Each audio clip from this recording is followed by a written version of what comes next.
ਓੰਕਾਰ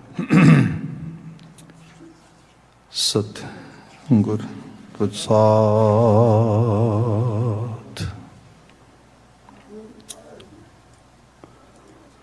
ਤੋ ਸੋ ਨਾਨਾਥ ਅਨਾਥ ਨ ਮੂਸਰ, ਤੋ ਸੋ ਨ ਦਾਨੀ ਨ ਮੂਸੋ ਭਿਖਾਰੀ, ਮੋਸੋ ਨ ਦੀਨ ਦਇਆਲ ਨ ਤੋਸਰ, ਮੋਸੋ ਅਗਿਆਨ ਨ ਤੋਸੋ ਵਿਚਾਰੀ, ਮੋਸੋ ਨ ਪਤਿਤ ਨ ਪਾਵਨ ਤੋਸਰ, ਮੋਸੋ ਵਿਕਾਰੀ ਨ ਤੋਸੋ ਉਪਕਾਰੀ। ਮੇਰੁ ਹੈ ਔਗੁਣ ਤੂੰ ਗੁਣ ਸਾਗਰ, ਜਾਤ ਰਸਾਤਲ ਓਟ ਤੁਹਾਰੀ।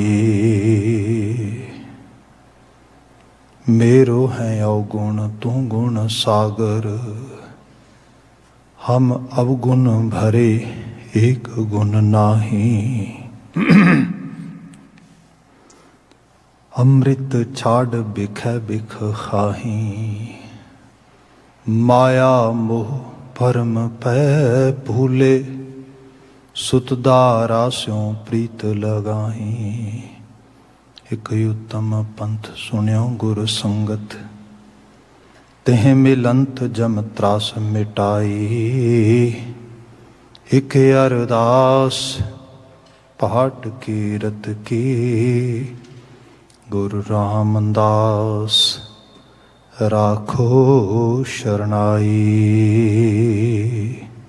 एक अरदास पाठ कीरत की, गुरु रामदास राखो शरणाई।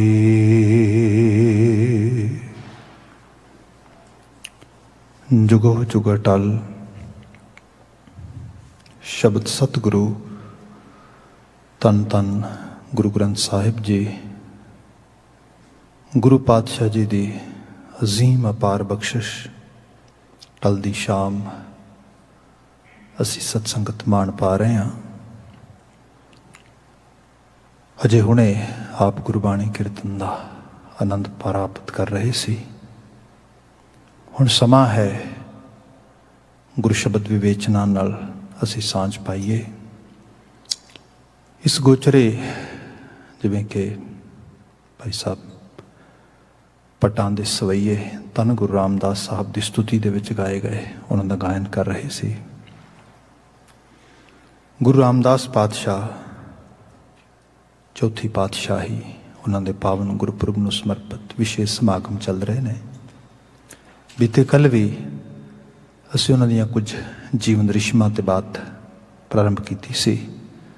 ਸਮਾਂ ਕਿਉਂਕਿ ਸੀਮਤ ਹੁੰਦਾ ਆ, ਇਸ ਕਰਕੇ ਜੋ ਬਾਤ ਸ਼ੁਰੂ ਕੀਤੀ ਉਹਨੂੰ ਅਸੀਂ ਅੱਗੇ ਹੋਰ ਅੱਜ ਉਹਦੀ ਫਰਦਰ ਉਹਨੂੰ ਐਕਸਟੈਂਡ ਕਰਾਂਗੇ। ਮੈਂ ਬੇਨਤੀ ਕਰ ਰਿਹਾ ਸੀਗਾ ਭੱਟ ਸਾਹਿਬਾਨ ਦੇ ਸਵਈਏ ਤੋਂ, ਜੇ ਸਤਿਗੁਰ ਸਿਮਰੰਤ ਨੈਣ ਤੇ ਤਿਮਰ ਮਿਟੈ ਖਿਨ, ਜੇ ਸਤਿਗੁਰ ਸਿਮਰੰਤ ਹਿਰਦੈ ਹਰ ਨਾਮ ਦਿਨੋਂ ਦਿਨ, ਜੇ ਸਤਿਗੁਰ ਸਿਮਰੰਤ ਜੀ ਕੀ ਤਪਤ ਮਿਟਾਵੈ, ਜੇ ਸਤਿਗੁਰ ਸਿਮਰੰਤ ਰਿੱਧ ਸਿਧ ਨੌ ਨਿਧ ਪਾਵੈ, ਸੋਈ ਰਾਮਦਾਸ ਗੁਰ ਬਲ ਪਣ ਮਿਲ ਸੰਗਤ, ਧਨ ਧਨ ਕਰੋ। ਸੋ ਬਾਤ ਇਹ ਹੋਈ, ਜੇ ਸਤਿਗੁਰ ਸਿਮਰੰਤ ਨੈਣ ਤੇ ਤਿਮਰ ਮਿਟੈ ਖਿਨ, ਅੱਖਾਂ ਦਾ ਜਾਲਾ ਲੈ ਜਾਏ, ਅਗਿਆਨਤਾ ਅਮੂੜਤਾ ਖਤਮ ਹੋ ਜਾਏ। ਬੰਦਾ ਜਿਹੜੀ ਹਿਊਮਨ ਲਾਈਫ ਦੇ ਵਿੱਚ ਪੋਟੈਂਸ਼ੀਅਲ ਆ, ਜਿੰਨੀਆਂ ਅਸੀਂ ਪੋਸੀਬਿਲਿਟੀਜ਼ ਦੇ ਨਾਲ ਇਸ ਜੀਵਨ ਨੂੰ ਪ੍ਰਾਪਤ ਕਰਦੇ ਹਾਂ, ਸਾਨੂੰ ਕੋਈ ਅਹਿਸਾਸ ਨਹੀਂ ਹੁੰਦਾ। ਜਿਹਨਾਂ ਨੂੰ ਅਸੀਂ ਅੱਜ ਦੇ ਇਸ ਕਲਚਰ ਵਿੱਚ ਜਾਂ ਅੱਜ ਦੀ ਜਿਹੜੀ ਸਾਡੀ ਲੈਂਗੁਏਜ ਹੈ ਉਹਦੇ 'ਚ ਅਸੀਂ ਮੈਂਟਰਿੰਗ ਕਰਨਾ ਕਹਿੰਦੇ ਹਾਂ, ਕਿਸੇ ਨੂੰ ਗਾਈਡ ਕਰਨਾ ਕਹਿੰਦੇ ਹਾਂ, ਕਿਸੇ ਨੂੰ ਲੀਡਿੰਗ ਰੋਲ ਦੇਣਾ ਕਹਿੰਦੇ ਹਾਂ। ਇਹ ਸਾਰੇ ਕਾਰਜ ਗੁਰੂ ਦੇ ਨੇ, ਮਾਸਟਰ ਉਸ ਰੂਪ ਦੇ ਵਿੱਚ। ਅਤੇ ਗੁਰੂ ਬਾਬਾ ਜੀ ਨੇ ਹਰ ਐਂਗਲ ਤੋਂ ਸਾਡੀ ਮੈਂਟਰਿੰਗ ਕੀਤੀ ਹੈ, ਸਾਨੂੰ ਐਜ਼ ਏ ਕੰਪਲੀਟ ਮਾਸਟਰ ਉਸ ਰੂਪ ਦੇ ਵਿੱਚ ਸਾਨੂੰ ਅਗਵਾਈ ਦਿੱਤੀ ਹੈ। ਜਿਹੜੀ ਮੈਂ ਬਾਤ ਕਰ ਰਿਹਾ ਸੀਗਾ ਕਿ ਸਾਨੂੰ ਲੱਗਦਾ ਹੈ ਕਿ ਜੇ ਸਾਡੇ ਕੋਲ ਲੈਕ ਆਫ ਰਿਸੋਰਸਿਸ ਹੋ ਜਾਣ, then we cannot achieve anything. Guru Ramdas Sahib ji ਇਹਦੀ ਐਕਸੈਪਸ਼ਨਲ ਐਗਜ਼ਾਮਪਲ ਬਣਦੇ ਨੇ। ਅਤੇ ਫਿਰ ਇਤਿਹਾਸ ਦੇ ਵਿੱਚੋਂ ਤੁਸੀਂ ਸਾਰੀ ਬਾਅਦ ਦੇ ਵਿੱਚ ਸਿੱਖ ਹਿਸਟਰੀ ਨੂੰ ਦੇਖੋ, ਐਕਚੁਅਲ ਲੈਵਲ 'ਤੇ ਸਿੱਖਾਂ ਨੇ ਕਦੇ ਵੀ ਵਿਕਟਿਮ ਕਾਰਡ ਪਲੇ ਨਹੀਂ ਕੀਤਾ ਕਿ ਉਹ ਸਾਨੂੰ ਤੇ ਮਦਰ ਨੇਚਰ ਨੇ ਕੁਛ ਪ੍ਰੋਵਾਈਡ ਹੀ ਨਹੀਂ ਕੀਤਾ। ਮਤਲਬ ਮਿਨੀਮਮ ਤੋਂ ਮਿਨੀਮਮ ਰਿਸੋਰਸਿਸ, ਮਿਨੀਮਮ ਤੋਂ ਮਿਨੀਮਮ ਜਿਹੜੀ ਹੈ ਪੋਸੀਬਿਲਿਟੀਜ਼ ਦੇ ਵਿੱਚੋਂ ਉਹਨਾਂ ਜੀਵਨ ਦੇ ਨਵੇਂ ਰੰਗ ਅਤੇ ਨਵੀਆਂ ਉਮੰਗਾਂ ਪੈਦਾ ਕੀਤੀਆਂ, ਚੜ੍ਹਦੀ ਕਲਾ ਦਾ ਰੰਗ ਲੈ ਕੇ ਆ। ਇੱਕ ਤੋਂ ਬਾਅਦ ਇੱਕ ਤੁਸੀਂ ਲੈਵਲ ਦੇਖੋ, ਉਹ ਕਿਸੇ ਤਰੀਕੇ ਨਾਲ ਵੀ ਹੋ ਸਕਦਾ ਹੈ। ਮੁਗਲਾਂ ਦੇ ਦੌਰ ਦੇ ਵਿੱਚ ਸਾਡੇ ਨਾਲ ਜਿਨ੍ਹਾਂ ਨੇ ਸਾਡੇ ਸਿਰਾਂ ਦੇ ਮੁੱਲ ਪਾਏ, ਜਿਨ੍ਹਾਂ ਨੇ ਕਿਹਾ ਕਿ ਸਿੱਖ ਜੇ ਕੋਈ ਮੁਕਬਰੀ ਕਰਦੇ, ਜਸਟ ਇਨਫੋਰਮੇਸ਼ਨ ਨਹੀਂ ਦੇ ਕੋਈ ਜਿਹੜਾ ਹੈਗਾ ਕੋਈ ਇਸ ਕਿਸਮ ਦਾ ਇਨਫੋਰਮਰ ਜਿਹੜਾ ਆ ਵੀ ਕਿਸੇ ਜਗ੍ਹਾ ਤੋਂ ਉਹਨੇ ਸਿੱਖ ਨੂੰ ਦੇਖਿਆ ਉਹਦੇ 10 ਰੁਪਏ ਲੈ ਜਾਏ, ਕੋਈ ਨਾਲ ਜਾ ਕੇ ਫੜਾ ਦੇ ਉਹਦੇ 20-30 ਰੁਪਏ ਲੈ ਲਏ। ਕੋਈ ਸਪੋਜ਼ ਕਰੋ ਸਿੱਖ ਦਾ ਸਿਰ ਹੀ ਵੱਢ ਲਿਆਏ, ਸਿੱਖ ਨੂੰ ਕਤਲ ਕਰਕੇ ਲੈ ਆਵੇ, 40, 50, 80 ਰੁਪਏ ਤੱਕ ਲੈ ਜਾਏ। ਇਹੋ ਜਿਹੇ ਹਾਲਾਤ ਦੇ ਵਿੱਚ ਉਹ ਸਰਵਾਈਵ ਕਿਵੇਂ ਕਰਨਗੇ? ਕੀ ਹੋਏਗੀ ਸਰਵਾਈਵਲ ਕਿੱਟ ਉਹਨਾਂ ਵਾਸਤੇ? ਉਹਨਾਂ ਨੇ ਅਕਾਲ ਪੁਰਖ ਵਾਹਿਗੁਰੂ ਤੇ ਭਰੋਸਾ, ਆਪਣੇ ਆਪ ਦਾ ਆਤਮ ਵਿਸ਼ਵਾਸ ਤੇ ਜੋ ਹੈ ਉਹਨੂੰ ਅਵੇਲ ਕੀਤਾ। ਹਰ ਲੈਵਲ ਤੇ ਤੁਸੀਂ ਦੇਖੋਗੇ, ਅਸੀਂ ਤਵਾਰੀਖ 'ਚ ਦੇਖਦੇ ਹਾਂ, ਸਾਨੂੰ ਪਤਾ ਲੱਗਦਾ ਹੈ ਕਿ ਸਾਡੇ ਸਿੱਖ ਬਜ਼ੁਰਗ ਲਾਹੌਰ ਸ਼ਹਿਰ ਦੇ ਮੁਗਲਾਂ ਦੇ ਦੌਰ ਦੇ ਵਿੱਚ, ਮਤਲਬ ਜਦੋਂ ਮੀਰ ਮੰਨੂ ਵਰਗਿਆਂ ਦੇ, ਸਮਦ ਖਾਨ ਵਰਗਿਆਂ ਦੇ, ਯਹੀਆ ਖਾਨ ਵਰਗਿਆਂ ਦੇ ਦੌਰ ਚੱਲ ਰਹੇ ਨੇ, ਉਦੋਂ ਸਾਡੇ ਸਿੱਖ ਉਹ ਕੋਤਵਾਲ ਲੱਗਦੇ ਨੇ ਸ਼ਹਿਰ ਦੇ ਵਿੱਚ, ਮੇਅਰ ਦੇ ਤੌਰ 'ਤੇ, ਵੱਡੀ ਵੱਡੀ ਜੋਬ ਦੇ ਉੱਤੇ, ਕਿਉਂਕਿ ਕੈਲੀਬਰ ਹੀ ਇਤਨਾ ਆ, ਉਹਨੂੰ ਕਿਵੇਂ ਕੋਈ ਅਵੋਇਡ ਕਰ ਸਕਦਾ ਹੈਗਾ? ਅਤੇ ਇਹੀ ਨਹੀਂ, ਹੋਰ ਬਹੁਤ ਸਾਰੇ ਇਹੋ ਜਿਹੇ ਤੁਹਾਨੂੰ ਰੁਤਬੇਦਾਰੀਆਂ ਸਭ ਚੀਜ਼ਾਂ ਮਿਲਣਗੀਆਂ। ਗੁਰੂ ਰਾਮਦਾਸ ਸਾਹਿਬ ਨੇ ਜੇ ਸਤਿਗੁਰ ਸਿਮਰੰਤ ਨੈਣ ਤੇ ਤਿਮਰ ਮਿਟਾਏ ਖਿਨ, ਬੰਦੇ ਦੀਆਂ ਅੱਖਾਂ ਦਾ ਹਰ ਤਰੀਕੇ ਦੀ ਅਗਿਆਨਤਾ ਅਮੂੜਤਾ ਲਾ ਦਿੱਤੀ। ਸਾਨੂੰ ਲੱਗਦਾ ਹੈ ਕਿ ਕੋਈ ਵੀ ਜਦੋਂ ਅਸੀਂ ਜੀਵਨ ਵਿੱਚ ਜੀਨੇ ਹਾਂ ਅਤੇ ਉਹਦੇ 'ਚ ਇਹ ਹੈ ਕਿ ਸਾਨੂੰ ਕੋਈ ਦੁੱਖ ਤਕਲੀਫ ਵੇਦਨ ਪੀੜਾ ਆਵੇ ਅਤੇ ਇਹ ਸਾਨੂੰ ਰੋਕਣ ਵਾਸਤੇ ਆਈ ਹੈ।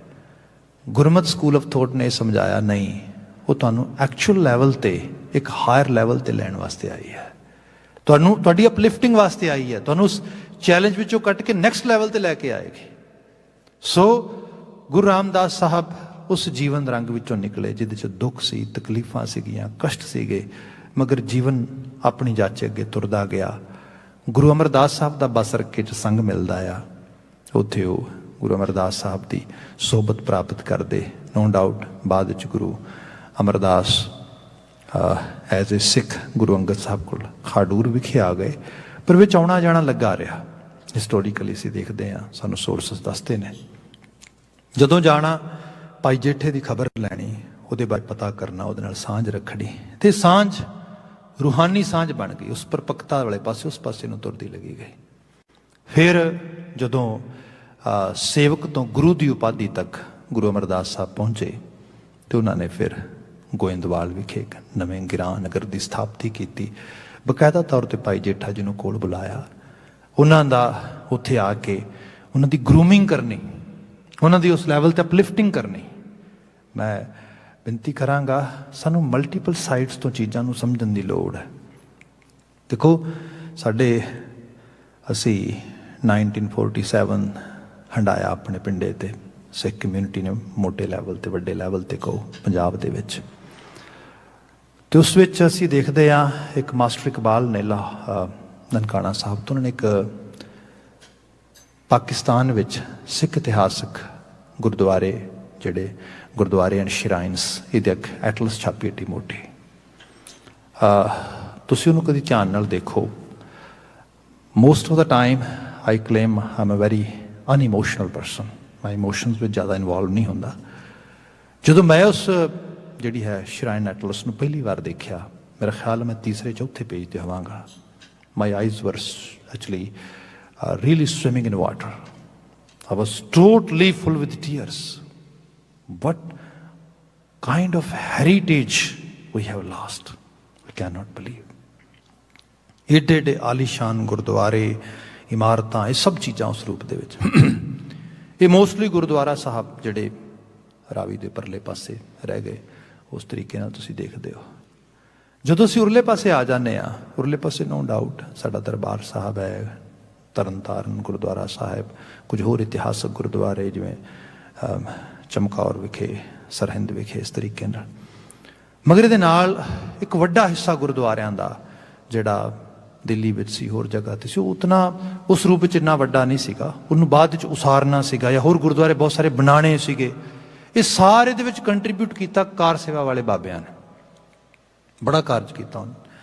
ਜਿਹੜੀ ਅਰਾਊਂਡ 40% ਤੋਂ ਵੱਧ ਕਮਿਊਨਿਟੀ ਉੱਜੜ ਕੇ ਆਈ ਹੈ, they are just actually hand to mouth ਨੇ, ਸਰਵਾਈਵਲ ਵੀ ਉਹਨਾਂ ਲਈ ਮੁਸ਼ਕਿਲ ਹੈ। ਉਹਨਾਂ ਲੋਕਾਂ ਤੋਂ ਬੋਰੀਆਂ ਦਾਣਿਆਂ ਦੀਆਂ ਇਕੱਠੀਆਂ ਕਰ ਕਰਕੇ ਉਹਨਾਂ ਨੇ ਏਡੇ ਆਲੀਸ਼ਾਨ ਇਮਾਰਤਾਂ ਬਣਾ ਦਿੱਤੀਆਂ, ਗੁਰਦੁਆਰੇ ਬਣਾ ਦਿੱਤੇ। ਅਤੇ ਜੇ ਤੁਸੀਂ ਬੀਤੇ 60-70 ਸਾਲ ਦੀ ਸਿੱਖ ਸਟਰਗਲ ਦੇਖੋ ਨਾ, ਜਿਵੇਂ ਹੁਣ ਵੀ ਕਿਰਸਾਨੀ ਜਿਹੜੀ ਹੈ ਜੋ ਕੁਛ ਕਰ ਰਹੀ ਹੈ, people can say this is a kind of farmer struggles, but indeed it's a Sikh struggle, because ਜਿਹੜੇ farmers ਨੇ mostly ਤੇ even ਪੰਜਾਬ ਜਿਹੜਾ ਹੈ ਉਹ ਸਾਰਾ ਹੀ ਇੱਕ ਸਿੱਖ ਪੂਰਾ ਦਾ ਪੂਰਾ, ਭਾਵੇਂ ਕੋਈ ਸਮਝੇ ਨਾ ਸਮਝੇ, ਬਿਨਾਂ ਸ਼ੱਕ ਕੋਈ ਉਸ ਲੈਵਲ ਦੀ ਸਿੱਖੀ ਦੀ ਐਕਸਰਸਾਈਜ਼ ਨਹੀਂ ਕਰਦਾ, ਉਹ ਕਿਸੇ ਹੋਰ ਚੀਜ਼ ਨਾਲ ਜੁੜਿਆ ਆ। ਪਰ ਜੇ ਵੱਡਾ ਹਿੱਸਾ ਸਿੱਖ ਉੱਥੇ ਇਕਨੋਮਿਕਲੀ ਆਪਣੇ ਆਪ ਨੂੰ ਜਿਹੜਾ ਹੈਗਾ ਉਹ ਕਿਸੇ ਲੈਵਲ 'ਤੇ ਉਹਦਾ ਕੋਈ ਲਾਸ ਹੁੰਦਾ ਆ, ਉਹ ਨੁਕਸਾਨ ਚੱਲਦਾ ਆ, ਅਤੇ ਐਂਡ ਆਫ ਦਾ ਡੇ ਨੁਕਸਾਨ ਕਿਹਦਾ ਹੋਏਗਾ? ਸਾਰੇ ਰੀਜਨ ਦਾ, ਸਾਰੇ ਖਿੱਤੇ ਦਾ। ਸੋ ਇੱਕ ਸਿੱਖ ਸਟਰਗਲ ਆ, ਪਰ ਇਹ ਸਿੱਖ ਸਟਰਗਲ ਅੱਜ ਦੀ ਨਹੀਂ। ਇਹ ਸਿੱਖ ਸਟਰਗਲ ਤੇ 47 ਹੀ ਆਪਣੇ ਆਪ ਇਹ ਸਟਰਗਲ ਸੀ, ਉਸ ਤੋਂ ਬਾਅਦ ਤੇ ਫਿਰ ਲਗਾਤਾਰ ਸਟਰਗਲ ਚੱਲਦੀ ਰਹੀ। ਪਰ ਇਤਨੀ ਮਤਲਬ ਇਤਨੇ ਲੌਂਗਟੀਟਿਊਡ ਲੈਵਲ 'ਤੇ, ਇਤਨੇ ਲੰਬੇ ਪੱਧਰ ਦੇ ਉੱਤੇ ਸਿੱਖ ਸਟਰਗਲ ਚੱਲਦੀ ਰਹੀ, ਐਜ਼ੀਟੇਸ਼ਨ ਹੁੰਦੇ ਰਹੇ ਪੰਜਾਬੀ ਸੂਬੇ ਦੇ ਸਭ ਹਰ ਲੈਵਲ 'ਤੇ, ਸਿੱਖ ਫਿਰ ਵੀ ਸਰਵਾਈਵ ਕਰਦੇ ਰਹੇ। ਰੀਜ਼ਨ ਕੀ ਰਿਹਾ ਇਹਦਾ? ਗੁਰਦੁਆਰੇ, ਇਮਾਰਤਾਂ, ਲੰਗਰ, ਪੂਰੇ ਦਾ ਪੂਰਾ ਜਿਹੜਾ ਇੱਕ ਸਟਰਕਚਰ ਬਿਲਡ ਹੋਇਆ ਸੀ ਸਾਰਾ, ਇਹ 'ਚ ਬੜਾ ਵੱਡਾ ਕੰਟਰੀਬਿਊਸ਼ਨ ਪਾਇਆ, ਨੋ ਡਾਊਟ ਇਹਦੇ ਵਿੱਚ। ਪਰ ਜਿਹੜੀ ਮੈਂ ਬਾਤ ਮੌਲਿਕ ਰੂਪ ਵਿੱਚ ਕਰਨੀ ਚਾਹ ਰਿਹਾ ਸੀਗਾ, ਬੀਤੇ ਕੱਲ ਜਿੱਥੇ ਬਾਤ ਸਮੇਟੀ ਸੀਗੀ ਮੈਂ, ਉਹਨਾਂ ਨੇ ਪਿੰਡਾਂ ਥਾਵਾਂ ਤੋਂ ਯੰਗ ਬੱਚੇ ਲਿਜਾਣੇ, ਉਹਨਾਂ ਨੂੰ ਜਾ ਕੇ ਸੇਵਾ 'ਤੇ ਲਾ ਦੇਣਾ, ਟੋਕਰੀਆਂ ਢੋਣ 'ਤੇ। ਮੈਂ ਦੇਖਿਆ ਉਹਨਾਂ 'ਚੋਂ ਵੱਡੇ ਬੱਚੇ ਜਿਹੜੇ ਸੀ ਐਂਡ ਅਪ ਕਿੱਥੇ ਹੋਏ? ਕੁਝ ਟਰੱਕ ਡਰਾਈਵਰ ਬਣ ਗਏ, ਬਾਬਿਆਂ ਦੇ ਟਰੱਕ ਟੁੱਕ ਚਲਾਉਂਦੇ, ਜੀਪਾਂ ਚਲਾਉਂਦੇ, ਜਾਂ ਬਹੁਤੇ ਸਿਰਫ ਟੋਕਰੀਆਂ ਢੋਣ ਜੋਗੇ ਰਹਿ ਗਏ। ਇਹਦੇ ਮੁਕਾਬਲਤਨ ਜੋ ਤੁਸੀਂ ਗੁਰੂ ਅਮਰਦਾਸ ਸਾਹਿਬ ਦੇ ਘਰ ਗਰੂਮਿੰਗ ਹੁੰਦੀ ਦੇਖਦੇ ਆ, ਭਾਈ ਜੇਠਾ ਜੀ ਦੀ, ਭਾਈ ਰਾਮਾ ਜੀ ਦੀ, ਹੋਰ ਇਹਨਾਂ ਸਾਰਿਆਂ ਦੀ, ਉਹ ਬਿਲਕੁਲ ਇੱਕ ਡਿਫਰੈਂਟ ਲੈਵਲ 'ਤੇ ਆ। ਉੱਥੇ ਗੁਰੂ ਮਹਾਰਾਜ ਉਹਨਾਂ ਨੂੰ ਇੱਕ ਉਸ ਲੈਵਲ 'ਤੇ ਲੈ ਕੇ ਆ ਰਹੇ ਨੇ ਜਿੱਥੇ, ਕਿਉਂਕਿ ਇਹ ਬਾਦਸ਼ਾਹੀ ਦਾਵਾ ਆ, ਸਿੱਖੀ ਦੇ ਵਿੱਚ ਮੀਰੀ ਤੇ ਪੀਰੀ ਇਕੱਠੀ ਚੱਲਦੀ ਹੈ। ਇਹ ਕਦੀ ਨਹੀਂ ਹੋ ਸਕਦਾ ਬੰਦਾ ਕਹੇ ਵੀ ਮੈਂ ਸੈਲਵੇਸ਼ਨ ਕਲੇਮ ਕਰਨੀ ਹੈ। ਸਿੱਖੀ ਦਾ ਕਨਸੈਪਟ ਇਹ ਹੈ, ਸੈਲਵੇਸ਼ਨ ਕਮ ਆਫਟਰ ਲਿਬਰੇਸ਼ਨ। ਜੇ ਤੁਹਾਡੇ ਕੋਲ ਲਿਬਰਟੀ ਨਹੀਂ ਹੈਗੀ, ਤੁਹਾਡੇ ਕੋਲ ਫਰੀਡਮ ਨਹੀਂ ਹੈਗੀ, ਫਰੀਡਮ ਔਨ ਐਵਰੀ ਲੈਵਲ, ਸਭ ਤੋਂ ਪਹਿਲੀ ਫਰੀਡਮ ਤੁਹਾਨੂੰ ਇਕਨੋਮਿਕਲੀ ਚਾਹੀਦੀ ਹੈ। ਬੰਦਾ, ਜਿਸ ਬੰਦੇ ਦੇ ਖੀਸੇ ਦੇ 'ਚ ਆਪਣੇ ਖਰਚੇ ਜੋਗੇ ਪੈਸੇ ਨਹੀਂ ਹੈਗੇ, ਉਹ ਕੀ ਮੁਕਤੀ ਤੇ ਕਾਹਦਾ ਮੋਕਸ਼ਾ ਉਹਦਾ? ਬਾਣੀ ਦਾ ਬਚਨ ਪੜ੍ਹਦੇ ਹਾਂ ਅਸੀਂ, ਭੂਖੇ ਖੁਸ਼ੀ ਮਿਲੇ, ਖਾਣੇ ਵਾਲੀ ਥਾਲੀ ਦੇ ਸਾਹਮਣੇ ਬੈਠਾ ਖਾਣ ਨੂੰ ਚਿੱਤ ਕਰੇ, ਅੰਦਰ ਦੀ ਖੁਸ਼ੀ ਲਈ ਛਕਣਾ ਆ। ਇਹ ਨਹੀਂ ਕਿ ਮੈਂ ਜੂਨ ਕੱਟਣ ਆਇਆ ਧਰਤੀ ਦੇ ਉੱਤੇ। ਇਹ ਜਿਹੜੀ ਪ੍ਰਵਿਰਤੀ, ਇਹ ਜਿਹੜੀ ਬਾਤ ਗੁਰੂ ਬਾਬਾ ਜੀ ਨੇ ਸਮਝਾਈ, ਦਾ ਮਤਲਬ ਹੈ ਸਾਨੂੰ ਹਾਇਰ ਲੈਵਲ ਦਾ ਜਿਹੜਾ ਹੈਗਾ ਜੀਵਨ ਜੀਣ ਦੀ ਪੂਰੀ ਤਰ੍ਹਾਂ ਇਜਾਜ਼ਤ ਕੁਦਰਤ ਨੇ ਦਿੱਤੀ ਹੈ, ਤੇ ਸਾਨੂੰ ਮੰਨਣਾ ਚਾਹੀਦਾ ਹੈਗਾ, ਸਾਨੂੰ ਉਹਨੂੰ ਅਵੇਲ ਕਰਨਾ ਚਾਹੀਦਾ ਹਰ ਹਾਲ ਦੇ ਵਿੱਚ। ਇਸ ਲਈ ਸਿੱਖੀ ਦੇ ਆਸ਼ੇ ਦੇ ਵਿੱਚ ਇੱਕ ਐਲੀਟ, ਉਹ ਕਹਿੰਦਾ ਹੈ ਤੁਸੀਂ ਗਰੀਬ ਹੋ ਕਿਉਂਕਿ ਤੁਹਾਡੇ ਕਰਮ ਮਾੜੇ ਸੀਗੇ, ਪਿਛਲੀ ਮੁਕੱਦਰ ਹੈ ਜੀ, ਤੇ ਪਿਛਲਾ ਤੁਸੀਂ ਨੀਵੀਂ ਜਾਤ 'ਚ ਪੈਦਾ ਹੋਏ ਹੋ, ਤੁਹਾਨੂੰ ਖਾਸ ਕਿਸਮ ਦੇ ਅਨਾਜ ਖਾਣ ਦੀ ਇਜਾਜ਼ਤ ਨਹੀਂ ਹੈ, ਤੁਸੀਂ ਖਾਸ ਕਿਸਮ ਦੇ ਕੱਪੜੇ ਨਹੀਂ ਪਾ ਸਕਦੇ, ਤੁਸੀਂ ਘੋੜੇ 'ਤੇ ਨਹੀਂ ਚੜ੍ਹ ਸਕਦੇ, ਤੁਸੀਂ ਦਸਤਾਰ ਨਹੀਂ ਬੰਨ੍ਹ ਸਕਦੇ। Everything is related with status. ਇਹ ਸਾਰੀਆਂ ਚੀਜ਼ਾਂ ਗੁਰੂ ਬਾਬਾ ਜੀ ਨੇ ਮੀਰੀ ਤੇ ਪੀਰੀ ਦੇ ਕਨਸੈਪਟ ਨੂੰ ਇਕੱਠਿਆਂ ਕਰਕੇ ਸਾਡੇ ਸਾਹਮਣੇ ਲਿਆਂਦਾ। ਜਿਹੜੀ ਲਿਬਰਟੀ ਹੈ, ਜਿਹੜੀ ਬੰਦੇ ਦੀ ਫਰੀਡਮ ਆ, ਜਿਹੜੀ ਬੰਦੇ ਦੀ ਅਸਲ ਦੇ ਵਿੱਚ ਜਿਹਨੂੰ ਕਿਹਾ ਜਾਏ ਕਿ ਸੰਪੂਰਨ ਇੱਕ ਮਨੁੱਖੀ ਵਿਕਾਸ ਦੀ ਗੱਲ, ਜਿਹੜੀ ਖਾਲਿਸ ਮੰਨਣਾ ਨਾ ਉਹਨੇ, ਉਸ ਲੈਵਲ ਤੱਕ ਜਾਣਾ ਆ। ਇਸ ਕਰਕੇ ਜ਼ਰੂਰੀ ਇਹ ਹੈ ਕਿ ਉਹਦੀ ਉਸੇ ਕਿਸਮ ਦੀ ਅਪਲਿਫਟਿੰਗ ਕੀਤੀ ਜਾਏ। ਦਾਲ ਸਿੱਧਾ ਮੰਗੂ ਕੀਓ, ਹਮਰਾ ਖੁਸ਼ੀ ਕਰੇ ਨਿਤ ਜੀਓ। ਪਨੀਆਂ ਛਾਦਨ ਨੀਕਾ, ਪਨੀਆਂ ਛਾਦਨ ਨੀਕਾ, ਪਹਿਨਣ ਤੇ ਹੰਡਾਉਣ ਵਾਸਤੇ ਕੱਪੜੇ ਨੀਕੇ ਮੀਨ ਵਧੀਆ ਚੰਗੇ। ਐਸਾ ਨਾ ਹੋਏ ਮੈਂ ਕੱਪੜਾ ਪਾ ਕੇ ਬਾਹਰ ਨਿਕਲਾਂ ਤੇ ਲੋਕੀ ਕਹਿਣ ਲੈ ਇਹਨੂੰ ਕੱਪੜੇ ਪਾਉਣ ਦੀ ਅਕਲ ਨਹੀਂ ਹੈਗੀ, ਲੈ ਕਿੱਦਾਂ ਲੀਰਾਂ ਲਮਕਾਈ ਫਿਰਦਾ। ਪਾਓ ਮੇਰੇ ਕੱਪੜੇ ਐਵੇਂ ਰੱਦੀ ਪਾਟੇ ਨਾ ਹੋਣ, ਬਲਕਿ ਇਹੋ ਜਿਹੇ ਹੋਣ ਜਿਹੜੇ ਜਗ ਪਾਉਂਦੇ ਹੋਣ, ਚੰਗੇ ਹੋਣ, ਵਧੀਆ ਹੋਣ। ਮੈਨੂੰ ਇਸ ਕਿਸਮ ਦਾ ਅਹਿਸਾਸ ਵੀ ਹੋਏ ਤੇ ਮੇਰੇ ਕੋਲ ਅਫੋਰਡੇਬਿਲਿਟੀ ਵੀ ਹੋਏ। ਪੰਨੀਆਂ ਛਾਦਨ ਨੀਕਾ, ਫਿਰ ਅਨਾਜ ਮੰਗੂ ਸਤ ਸੀਕਾ। ਕੋਈ ਟੀਕਾਕਾਰ ਕਹਿੰਦੇ ਸੱਤਾਂ ਅਨਾਜਾਂ ਦੀ ਮਿਕਸ ਕਰਕੇ ਗੱਲ ਆ, ਪਰ ਜੇ ਮੈਂ ਇਹਨੂੰ ਲਿਟਰਲੀ ਸ਼ਬਦਕੋਸ਼ ਚੋਂ ਦੇਖਦਾ ਵਾਂ ਤੇ ਸੀ ਹੁੰਦਾ to do one time actually cultivation to any land, that is a sea. ਤੁਹਾਨੂੰ ਸ਼ਾਇਦ ਪਤਾ ਹੈਗਾ ਪੰਜਾਬੀ ਦੇ ਵਿੱਚ ਖੇਤ ਨੂੰ ਇੱਕ ਵਾਰੀ ਵਾਹੁਣ ਨੂੰ ਇੱਕ ਸੀ ਲਾਉਣੀ ਕਹਿੰਦੇ ਨੇ। ਜੇ ਤੁਸੀਂ ਥੋੜ੍ਹੀ ਬਹੁਤੀ ਵਾਕਫੀਅਤ ਰੱਖਦੇ ਹੋ ਤੇ ਇਹਨੂੰ 2 ਸੀਆਂ ਲਾਈਆਂ ਨੇ, 3 ਇੱਕ ਵਾਰੀ ਵਾਈ ਹੈ, ਦੂਸਰੀ ਵਾਰੀ ਇਸ ਤਰੀਕੇ ਦੇ ਨਾਲ ਹੁੰਦਾ ਆ। ਜਿੱਥੇ ਅਨਾਜ ਮੰਗੂ ਸਤ ਸੀਕਾ, ਅੱਜ ਤੇ ਟਰੈਕਟਰ ਨਾਲ ਹੈ, ਤੁਸੀਂ ਭਾਵੇਂ 10 ਵਾਰੀ ਵਾਹ ਲਓ ਖੇਤ ਨੂੰ। ਪੁਰਾਣੇ ਸਮੇਂ ਹਲਾਂ ਨਾਲ ਖੇਤ ਵਾਏ ਜਾਂਦੇ ਸੀ। ਇੱਕ ਵਾਰ ਖੇਤ ਵਾਹਣਾ ਮੁਸ਼ਕਿਲ ਸੀਗਾ, 7 ਵਾਰੀ ਖੇਤ ਕੌਣ ਵਾਹੇਗਾ? ਜਿਹਦੇ ਘਰ ਦੇ 'ਚ ਹਲ ਹੋਣਗੇ, ਬਲਦ ਹੋਣਗੇ, ਭਾਵ ਐਬਿਲਿਟੀ ਹੋਏਗੀ, ਬੰਦੇ ਹੋਣਗੇ, ਸਾਂਝੀ ਹੋਣਗੇ, ਭਾਵ ਮੇਰਾ ਘਰ ਪਰਿਵਾਰ ਚੰਗਾ ਹੋਏ ਜਿਹਦੇ 'ਚ ਹਲ ਵਗਦੇ ਹੋਣ, ਮੇਰੇ ਕੋਲ ਐਬਿਲਿਟੀ ਇਤਨੀ ਕੁ ਹੋਏ ਮੈਂ ਆਪਣੀ ਜ਼ਮੀਨ ਨੂੰ ਚੰਗੀ ਤਰ੍ਹਾਂ ਵਾਹ ਸਕਾਂ, ਬਣਾ ਸਕਾਂ। ਇਹੋ ਜਿਹਾ ਮੇਰਾ ਘਰ ਤੇ ਖਾਨਦਾਨ ਬਣਾਈ ਦਾਤਾ। ਕਹਿਣ ਲੱਗੇ ਅਨਾਜ ਮੰਗੂ ਸਤ ਸੀਕਾ, ਗਊ ਭੈਂਸ ਮੰਗੂ ਲਵੇਰੀ। ਮੇਰੇ ਘਰ ਗਾਵਾਂ ਤੇ ਮੱਝਾਂ ਵੀ ਹੋਣ ਤੇ ਐਵੇਂ ਨਾ ਹੋਣ ਕਿ ਜਸਟ ਮੈਨੂੰ ਸਾਂਭਣੀਆਂ ਪੈਣ, ਨੋ, ਲਵੇਰੀ ਦੁੱਧ ਦੇਣ ਵਾਲੀਆਂ ਹੋਣ। ਇੰਨਾ ਸ਼ੁਕਰ ਹੈ ਭਗਤ ਜੀ ਨੇ ਗਊ ਦੇ ਨਾਲ ਭੈਂਸ ਦੀ ਗੱਲ ਕੀਤੀ ਹੈ, ਨਹੀਂ ਤੇ ਭਾਰਤੀ ਖਿੱਤੇ ਤੇ ਜਿਹੋ ਜਿਹਾ ਅੱਜ ਕੱਲ੍ਹ ਮਾਹੌਲ ਚੱਲ ਰਿਹਾ ਨਾ, ਕਹਿਣਾ ਦੇਖੋ ਜੀ even Gurbani they are saying actually ਕਿ ਗਊ ਦੀ ਪੂਜਾ ਕਰ। ਆ ਦੇਖੋ ਭਗਤ ਜੀ ਤੇ ਗਊ ਮੰਗ ਰਹੇ ਨੇ ਇੱਥੇ, ਤੇ ਉਹ ਕਹਿੰਦੇ ਮੈਂ ਪੇੜੇ ਚਗਾਉਣ ਵਾਸਤੇ, ਟੀਕੇ ਲਾਉਣ ਵਾਸਤੇ ਨਹੀਂ ਮੰਗ ਰਿਹਾ। ਨੋ, ਮੇਰੀ ਜਿਹੜੀ ਲੋੜ ਹੈ ਗਊ ਭੈਂਸ ਮੰਗੂ ਲਵੇਰੀ to milk it, to get some kind of milk. ਇਹ ਮੇਰੀ ਲੋੜ ਪੂਰੀ ਕਰੇ, ਉਹਦੇ ਵਾਸਤੇ ਹੈ। ਫਿਰ ਇੱਕ ਤਾਜਨ ਤੁਰੀ ਚੰਗੇਰੀ, ਤਾਜਨ ਤੁਰੀ ਕਹਿੰਦੇ ਨੇ ਘੋੜੀ ਨੂੰ। ਮੇਰੇ ਕੋਲ ਘੋੜੀ ਵੀ ਹੋਏ, ਵਹੀਕਲ ਵੀ ਹੋਏ, ਪਰ ਵਹੀਕਲ ਐਵੇਂ ਦਾ ਨਾ ਹੋਏ ਵੀ ਜਸਟ ਮੈਂ ਕੋਈ ਇੱਕ ਬੜਾ ਆਰਡੀਨਰੀ ਜਿਹਾ ਵਹੀਕਲ ਚਲਾ ਰਿਹਾ। ਨਾ, ਤਾਜਨ ਅਰਬੀ ਨਸਲ ਦੀ ਘੋੜੀ। ਅੱਜ ਦੇ ਮਾਹੌਲ 'ਚ ਕਿਹਾ ਜਾਏ ਕਿ ਮੈਂ ਮਰਸਡੀ ਬੈਂਸ ਚਲਾ ਸਕਾਂ, ਮੈਂ ਕੋਈ ਚੰਗਾ ਵਹੀਕਲ, ਮੈਂ ਆਡੀ ਚਲਾ ਸਕਾਂ, ਉਸ ਕਿਸਮ ਦੀ ਬਾਤ, ਮੇਰੀ ਅਫੋਰਡੇਬਿਲਿਟੀ ਇਸ ਲੈਵਲ ਦੀ ਹੋਏ। ਸੋ ਗੁਰੂ ਬਾਬਾ ਜੀ ਨੇ ਸਾਡੀ ਇਸ ਤਰੀਕੇ ਦੀ ਅਪਲਿਫਟਿੰਗ ਦੀ ਬਾਤ ਕੀਤੀ, ਇਸ ਲਿਬਰੇਸ਼ਨ ਦੀ ਗੱਲ ਕੀਤੀ। ਤੇ ਲਿਬਰੇਸ਼ਨ ਜਿਹੜੀ ਹੈ ਕਦੀ ਵੀ ਦੇਖੋ, ਕਦੀ ਪਦਾਰਥ ਇਕੱਠੇ ਕਰਕੇ ਨਹੀਂ ਹੁੰਦੀ ਨਰੇ। ਪਦਾਰਥਾਂ ਤੋਂ ਵੱਧ ਕੇ ਬੰਦੇ ਨੂੰ ਐਜੂਕੇਟ ਕਰਨਾ, ਉਹਦਾ ਕੈਲੀਬਰ ਬਿਲਡ ਕਰਨਾ, ਉਹਨੂੰ ਸਮਰੱਥ ਬਣਾਉਣਾ। ਨਹੀਂ ਤੇ ਤੁਸੀਂ ਅਰਬਾਂ ਦਾ ਹਾਲ ਦੇਖੋ, ਜਿੰਨਾ ਦੁਨੀਆ ਤੇ ਗੱਡੀ ਚੱਲੀ ਹੈ, ਜਿੰਨਾ ਲੋਕਾਂ ਨੇ ਤੇਲ ਫੂਕਿਆ ਆ, ਸਾਰਾ ਅਰਬਾਂ ਨੇ ਖੂਹਾਂ ਚੋਂ ਕੱਢ ਕੇ ਦਿੱਤਾ ਹੈ। ਤੇ ਅਰਬਾਂ ਦਾ ਤੁਸੀਂ ਈਰਾਨ ਦਾ, ਇਰਾਕ ਦਾ, ਸਾਊਦੀਜ਼ ਦਾ ਹਾਲ ਤੇ ਦੇਖੋ ਕੀ ਹੈ। ਇਹ ਤੇ ਹੁਣ ਰੀਸੈਂਟਲੀ ਬਹੁਤ ਸਾਰੇ ਉਹਨਾਂ ਨੇ ਪ੍ਰੋਗਰਾਮ ਇਹੋ ਜਿਹੇ ਚਲਾਏ, ਬੱਚਿਆਂ ਨੂੰ ਜਿਹੜਾ ਹੈਗਾ ਟਿਊਸ਼ਨ ਫੀਸ ਫ੍ਰੀ ਕੀਤੀਆਂ, ਇੱਧਰ ਲਿਆ ਕੇ ਉਹਨਾਂ ਨੂੰ ਪੜ੍ਹਾਉਣਾ ਸ਼ੁਰੂ ਕੀਤਾ। ਇੰਡੀਅਨ ਜਿਹੜਾ ਹੈਗਾ ਏਰੀਆ ਤੋਂ ਸਟੂਡੈਂਟਸ ਆਉਣ ਤੋਂ ਪਹਿਲਾਂ ਵੱਡੇ ਲੈਵਲ ਤੇ ਸਟੂਡੈਂਟ ਅਰਬਾਂ ਦੇ ਆਉਣ ਲੱਗੇ ਸੀ ਇੱਥੇ, ਜਿਹੜੇ ਗੌਰਮੈਂਟ ਫੰਡਡ ਪ੍ਰੋਗਰਾਮਸ ਦੇ ਵਿੱਚ ਆ ਰਹੇ ਸੀਗੇ ਇੱਥੇ ਇੰਗਲਿਸ਼ ਪੜ੍ਹਨ ਵਾਸਤੇ, ਕੰਪਿਊਟਰ ਪੜ੍ਹਨ ਵਾਸਤੇ। ਰੀਜ਼ਨ ਕਿਉਂਕਿ ਇੰਨੀ ਅਮੀਰੀ ਹੋਣ ਦੇ ਬਾਵਜੂਦ ਵੀ they are totally dependent on western area, western culture, western actually ਜਿਹੜਾ ਹੈਗਾ ਲੋਕਾਂ ਦੇ ਉੱਤੇ। ਸਾਰੀ ਇੰਡਸਟਰੀ ਉਹ ਉਹਨਾਂ ਦੀ ਡਿਵੈਲਪ ਕਰ ਰਹੇ ਨੇ। ਆਪਣਾ ਕੋਈ ਰੀਜ਼ਨ ਕੀ ਹੈ? ਧਿਆਨ ਹੀ ਨਹੀਂ ਉਸ ਪਾਸੇ, ਪੜ੍ਹਾਈ ਨਹੀਂ, ਮੁਸ਼ੱਕਤ ਨਹੀਂ, ਮਿਹਨਤ ਨਹੀਂ। ਗੁਰੂ ਅਮਰਦਾਸ ਸਾਹਿਬ ਨੇ ਕੈਲੀਬਰ ਬਿਲਡ ਕੀਤਾ ਗੁਰੂ ਰਾਮਦਾਸ ਮਹਾਰਾਜ ਜੀ ਦਾ, ਉਸ ਹਸਤੀ ਦਾ ਜਿਹੜੀ ਮੈਂ ਬੀਤੇ ਕੱਲ ਬਾਤ ਕੀਤੀ ਸੀ ਨਾ, ਵੀ ਨਿਰਮਲ ਬੂੰਦ ਆਕਾਸ਼ ਕੀ ਲੀਨੀ ਭੂਮ ਮਿਲਾਏ, ਅਨਕ ਸਿਆਣੇ ਪਚ ਗਏ ਨਾ ਨਿਰਵਾਰੀ ਜਾਏ। ਉਹ ਸਵੰਤੀ ਬੂੰਦ ਅਸਮਾਨ ਤੋਂ ਆ ਰਹੀ ਹੈ, ਉਹਦੇ ਜਿਹੜਾ ਪ੍ਰਭਾਵ ਪਾਇਆ, ਜਿਹੜਾ ਉਹਦੇ 'ਚ ਕੈਲੀਬਰ ਨੂੰ ਸ਼ੇਪ ਦਿੱਤੀ, ਸਾਰੀ ਗੁਰੂ ਅਮਰਦਾਸ ਸਾਹਿਬ ਨੇ ਦਿੱਤੀ। ਉਹਨਾਂ ਨੇ ਟੋਕਰੀਆਂ ਢੋਈਆਂ, ਸੇਵਾ ਕੀਤੀ, ਸੈਲਫਲੈਸ ਜਿਹੜੀ ਸੇਵਾ ਹੈ, ਸਿੱਖੀ ਜਿਹੜੀ ਹੈ ਨਿਸਵਾਰਥ ਸੇਵਾ ਦੀ ਗੱਲ ਹੁੰਦੀ ਜਿਹੜੀ, ਇਹ ਹੋਈ ਵੱਡੇ ਲੈਵਲ ਤੇ ਹੋਈ। ਪਰ ਇਹਦੇ ਨਾਲ ਦੀ ਨਾਲ ਗੁਰੂ ਬਾਬਾ ਜੀ ਨੂੰ ਉਸ ਲੈਵਲ ਤੇ ਲਿਆਂਦਾ ਜਿੱਥੇ ਉਹਨਾਂ ਨੂੰ ਹਕੂਮਤ ਦੀ ਜ਼ਬਾਨ ਫਾਰਸੀ ਆਉਂਦੀ ਹੈ। ਕਿਉਂਕਿ ਆਮ ਕਰਕੇ ਜਦ ਤੁਸੀਂ ਇਸ ਈਡੀਅਮ ਬਾਰੇ ਵਾਕਫੀਅਤ ਰੱਖਦੇ ਹੋ, ਸਾਡੇ ਉੱਥੇ ਈਡੀਅਮ ਹੁੰਦਾ ਸੀਗਾ ਕਿ ਹਾਥ ਕੰਗਨ ਕੋ ਆਰਸੀ ਕਿਆ, ਪੜ੍ਹੇ ਲਿਖੇ ਕੋ ਫਾਰਸੀ ਕਿਆ। ਜਿਹਨੂੰ ਫਾਰਸੀ ਨਹੀਂ ਸੀ ਆਉਂਦੀ ਉਹਨੂੰ ਪੜ੍ਹਿਆ ਲਿਖਿਆ ਨਹੀਂ ਸੀ ਮੰਨਦੇ ਲੋਕ, ਕਿਉਂਕਿ ਸਰਕਾਰੀ ਜ਼ਬਾਨ ਹੀ ਨਹੀਂ ਆਉਂਦੀ। ਜਿਵੇਂ ਅੱਜ ਦੇ ਦੌਰ ਦੇ ਵਿੱਚ ਆ, ਕੋਈ ਜਿੰਨੀਆਂ ਮਰਜ਼ੀ ਲੈਂਗੁਏਜਸ ਪੜ੍ਹ ਲੇ, ਜੇ ਉਹਨੂੰ ਇੰਟਰਨੈਸ਼ਨਲ ਲੈਂਗੁਏਜ ਨਹੀਂ ਆਉਂਦੀ, ਲੈਂਗੁਆ ਫਰੈਂਕਾ ਅੰਗਰੇਜ਼ੀ ਜ਼ਬਾਨ, ਉਹ ਕਹਦਾ ਉਹ ਤਾਂ ਬਿਲਕੁਲ ਅਨਪੜ੍ਹ ਹੈ। ਬਲਕਿ ਨੈਕਸਟ ਲੈਵਲ ਆ ਗਿਆ, ਜਿਹਨੂੰ ਐਲਗੋਰਿਦਮ ਨਹੀਂ ਆਉਂਦੀ, ਜਿਹੜੀ ਉਹ ਬੱਚੇ ਚਲਾ ਰਹੇ ਨੇ ਕੰਪਿਊਟਰ ਦੇ ਰੂਪ ਦੇ ਵਿੱਚ, ਜੇ ਇਹ ਤੁਹਾਨੂੰ ਨਹੀਂ ਆਉਂਦੀ then you are illiterate in this world. ਇਹਦਾ ਮਤਲਬ ਇਹ ਹੈ ਦੌਰ ਬਦਲਦਾ ਆ। ਉਹ ਸਮਾਨਾ ਜਦੋਂ ਸਰਕਾਰੀ ਭਾਸ਼ਾ ਫਾਰਸੀ ਰਹੀ ਤੇ 1-2 ਸਾਲ ਨਹੀਂ, ਸਦੀਆਂ ਦੀਆਂ ਸਦੀਆਂ ਰਹੀ। ਸ਼ਾਇਦ ਆਪ ਇਹਦੇ ਬਾਬਤ ਵਾਕਫੀਅਤ ਰੱਖਦੇ ਹੋ, ਮਹਾਰਾਜਾ ਰਣਜੀਤ ਸਿੰਘ ਦੇ ਰਾਜ ਦੀ ਵੀ ਸਰਕਾਰੀ ਜ਼ਬਾਨ ਫਾਰਸੀ ਸੀ।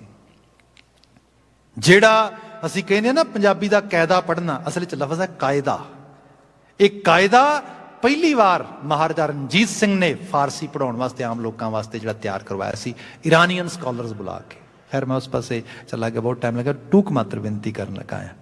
ਗੁਰੂ ਰਾਮਦਾਸ ਮਹਾਰਾਜ ਉਹ ਹਸਤੀ ਦੇ ਰੂਪ ਵਿੱਚ ਆਉਂਦੇ ਨੇ ਜਿਹੜੇ ਬਾਅਦ ਦੇ ਵਿੱਚ ਤੁਸੀਂ ਦੇਖੋ ਗੁਰੂ ਅਮਰਦਾਸ ਸਾਹਿਬ ਕੋਲ ਰਹਿੰਦਿਆਂ ਗੋਇੰਦਵਾਲ ਸੇਵਾ ਕੀਤੀ, ਉਸ ਲੈਵਲ ਤੇ ਆਏ। ਤੇ ਸਭ ਤੋਂ ਵੱਡਾ ਜਿਹੜਾ ਗੁਣ ਆ, ਦੇਖੋ ਗੁਰਬਾਣੀ ਕੀ ਸਿਖਾਉਂਦੀ ਹੈ, we can achieve everything, we can achieve whatever we want, but we need some kind of basic virtues। ਕੁਝ ਸਾਨੂੰ ਬੁਨਿਆਦੀ ਖੂਬੀਆਂ ਕੁਆਲਿਟੀਜ਼ ਚਾਹੀਦੀਆਂ ਨੇ। ਸਭ ਤੋਂ ਪਹਿਲੀ ਖੂਬੀ ਬੰਦੇ 'ਚ ਕਿਹੜੀ ਚਾਹੀਦੀ ਹੈ? ਪੇਸ਼ੈਂਸ। ਬੰਦਾ ਜਦੋਂ ਪੇਸ਼ੈਂਸ ਲੂਜ਼ ਕਰਦਾ, ਤੇ ਪੇਸ਼ੈਂਸ ਦਾ ਮਤਲਬ ਇਹ ਨਹੀਂ ਕਿ ਚੀਜ਼ਾਂ ਨੂੰ ਜਿਹੜਾ ਹੈਗਾ ਪੋਸਟਪੋਨ ਕਰੀ ਜਾਣਾ, ਨੋ। ਜਿਹੜੀ ਪ੍ਰੋਕਾਸਟੀਨੇਸ਼ਨ ਹੈ, that is not a patience, that is a weakness, cowardness. ਬੰਦਾ, ਤੇ ਇਹਦਾ ਪਤਾ ਕਿਵੇਂ ਲੱਗਦਾ? ਕਿਉਂਕਿ ਮੈਂ ਤੇ ਮੈਂਟਲ ਹੈਲਥ 'ਚ ਕੰਮ ਕਰਦਾ, ਮੈਂ ਤੁਹਾਨੂੰ ਸਿੰਪਲ ਤੌਰ ਤੇ ਦੱਸਦਾ। You can detect by yourself, are you actually having some kind of patience or you are actually showing some kind of procrastination. You can easily actually figure it out. Number 1 ਚੀਜ਼ ਉਹਦਾ ਪਹਿਲੀ ਗੱਲ ਕੀ ਹੈ ਕਿ ਜਦੋਂ ਕੋਈ ਕੰਮ ਸ਼ੁਰੂ ਕਰਨਾ ਆ, ਜੇ ਤੁਸੀਂ ਸ਼ੁਰੂ ਹੀ ਨਹੀਂ ਕਰ ਪਾ ਰਹੇ, that is not a patience, that is a procrastination. ਜਦੋਂ ਸੁਰਤ 'ਚ ਆਇਆ ਵੀ ਹਾਂ ਮੈਂ ਸ਼ੁਰੂ ਕਰਨਾ ਹੈ, ਰਾਈਟ ਵੇ ਪਲਾਨਿੰਗ ਕੀਤੀ, ਰਾਈਟ ਵੇ ਐਕਟ ਕਰਨਾ ਸ਼ੁਰੂ ਕਰ ਦਿੱਤਾ, ਪਰ ਐਕਟ ਕਰਦਿਆਂ ਕਾਹਲੇ ਨਹੀਂ ਪੈਣਾ। Any assignment, anything, just let's finish, no, that is again weakness. ਉਹਦਾ ਜਿਹੜਾ ਵਰਕ ਆ properly by channel, by process properly ਕੀਤਾ ਜਾਏ ਉਸ ਤਰੀਕੇ ਦੇ ਨਾਲ। ਸਿੱਖੀ ਜਿਹੜੀ ਹੈ, ਇਹਨੂੰ ਗੁਰੂ ਸਾਹਿਬ ਨੇ ਚਾਨਣੀ ਦੀ ਵਾਲ ਦੀ ਤਰ੍ਹਾਂ ਖੜਾ ਕੀਤਾ ਇਸ ਤਰੀਕੇ ਦੇ ਨਾਲ। ਮਹਾਰਾਜ ਨੇ ਬੜੇ ਪੇਸ਼ੈਂਸ, ਬੜੇ ਧੀਰਜ 'ਚ, ਤੁਸੀਂ ਦੇਖੋ ਕੋਈ ਕੰਮ ਵਿੱਢਿਆ ਹੋਏ, ਬੰਦੇ ਨੂੰ 10 ਸਾਲ ਲੱਗ ਜਾਣ ਤੇ ਬੰਦਾ ਕਹਿੰਦਾ ਬੜਾ ਟਾਈਮ ਲੱਗ ਗਿਆ ਭਾਈ। ਇੱਥੇ 10 ਜ਼ਿੰਦਗੀਆਂ ਲਾਈਆਂ ਗੁਰੂ ਸਾਹਿਬਾਂ ਨੇ, ਗੁਰੂ ਨਾਨਕ ਸਾਹਿਬ ਤੋਂ ਲੈ ਕੇ ਗੁਰੂ ਗੋਬਿੰਦ ਸਿੰਘ ਸਾਹਿਬ ਤੱਕ। ਪੇਸ਼ੈਂਸ। ਤੇ ਗੁਰੂ ਰਾਮਦਾਸ ਸਾਹਿਬ ਇਹ ਤੇ ਮਿਸਾਲ ਹੀ ਪੇਸ਼ੈਂਸ ਦੀਆਂ ਨੇ, ਕਿਉਂਕਿ ਇੱਕਦਮ ਚੀਜ਼ ਬਿਲਡ ਹੋ ਰਹੀ ਹੈ, ਕਮਿਊਨਿਟੀ ਬਿਲਡ ਹੋ ਰਹੀ ਹੈ। ਵੇਖਦਿਆਂ ਵੇਖਦਿਆਂ ਗੋਇੰਦਵਾਲ ਵਰਗਾ ਨਗਰ ਬਣ ਗਿਆ, ਤੇ ਕੱਲਾ ਗੋਇੰਦਵਾਲ ਨਗਰ ਨਹੀਂ ਬਣਿਆ। ਗੁਰੂ ਮਹਾਰਾਜ ਨੇ ਜੋ ਹੈਗਾ 52 ਪੀੜੇ ਤੇ 22 ਮੰਜੀਆਂ ਸਥਾਪਿਤ ਕਰ ਦਿੱਤੀਆਂ ਨੇ। ਇੰਨੇ ਮੇਨ ਸਿਟੀ ਤੇ ਡਿਸਟ੍ਰਿਕਟ ਸੀਗੇ ਅਕਬਰ ਦੇ ਰਿਆਸਤ ਦੇ ਵਿੱਚ ਗੁਰੂ ਅਮਰਦਾਸ ਸਾਹਿਬ ਦੇ ਸਮੇਂ। ਵੱਡੇ ਲੈਵਲ ਤੇ ਸਿੱਖ ਸੰਗਤਾਂ ਦਾ ਰੈਵਨਿਊ ਜਨਰੇਟ ਹੋ ਕੇ ਜਿਹੜਾ ਆਉਣਾ ਸ਼ੁਰੂ ਹੋ ਗਿਆ। ਹੁਣ ਕੀ ਹੈ? ਹੁਣ ਗੁਰੂ ਸਾਹਿਬ ਕੋਲ ਐਬਿਲਿਟੀ ਹੈ ਨੈਕਸਟ ਲੈਵਲ ਤੱਕ ਲਿਜਾਣ ਦੀ। ਫਿਰ ਗੁਰੂ ਰਾਮਦਾਸ ਸਾਹਿਬ ਦੀ ਸਲਾਹ ਦੇ ਨਾਲ ਗੁਰੂ ਅਮਰਦਾਸ ਸਾਹਿਬ ਨੇ ਆਪੇ ਜਿਹੜਾ ਹੈਗਾ ਨੈਕਸਟ ਸਟੈਪ ਲਿਆ। ਜਿਹੜਾ ਸੁਲਤਾਨਵਿੰਡ ਹੈ ਇਲਾਕਾ, ਇਹਦੇ ਨਾਲ ਤੇ 4 ਪਿੰਡਾਂ ਦੇ ਵਿਚਕਾਰ ਦੀ ਜ਼ਮੀਨ ਜਿਹੜੀ ਬੜੀ ਵਧੀਆ ਜ਼ਮੀਨ ਸੀਗੀ, ਉਹ ਮੁੱਲ ਲਈ, ਜਿਹੜੀ ਅੱਜ ਸ਼੍ਰੀ ਅੰਮ੍ਰਿਤਸਰ ਰੂਪ ਦੇ ਵਿੱਚ ਨਗਰ ਦੇ ਰੂਪ ਵਿੱਚ ਤੁਸੀਂ ਦੇਖਦੇ ਹੋ। ਇਸ ਨੂੰ ਗੁਰੂ ਅਮਰਦਾਸ ਸਾਹਿਬ ਨੇ ਅੰਮ੍ਰਿਤਸਰ ਸ਼ਹਿਰ ਦੀ ਜਿਸੀ ਤਾਮੀਰੀਅਤ ਦੇਖਦੇ ਹੋ ਨਾ, ਇਹਦੇ 'ਚ 4 ਪਾਤਸ਼ਾਹਾਂ ਦਾ ਕੰਟਰੀਬਿਊਸ਼ਨ ਹੈ। ਗੁਰੂ ਅਮਰਦਾਸ ਸਾਹਿਬ ਨੇ ਸਰਮਾਇਆ ਪੈਸਾ ਜਿਹੜਾ ਹੈਗਾ ਉਹ ਦਿੱਤਾ ਸੀਗਾ ਉਸ ਰੂਪ ਦੇ ਵਿੱਚ। ਗੁਰੂ ਰਾਮਦਾਸ ਸਾਹਿਬ ਨੇ ਇਸ ਜ਼ਮੀਨ ਦੀ ਸਿਲੈਕਸ਼ਨ ਕੀਤੀ ਤੇ ਬਾਅਦ 'ਚ ਇਹਦੀ ਸ਼ੁਰੂਆਤ ਕੀਤੀ।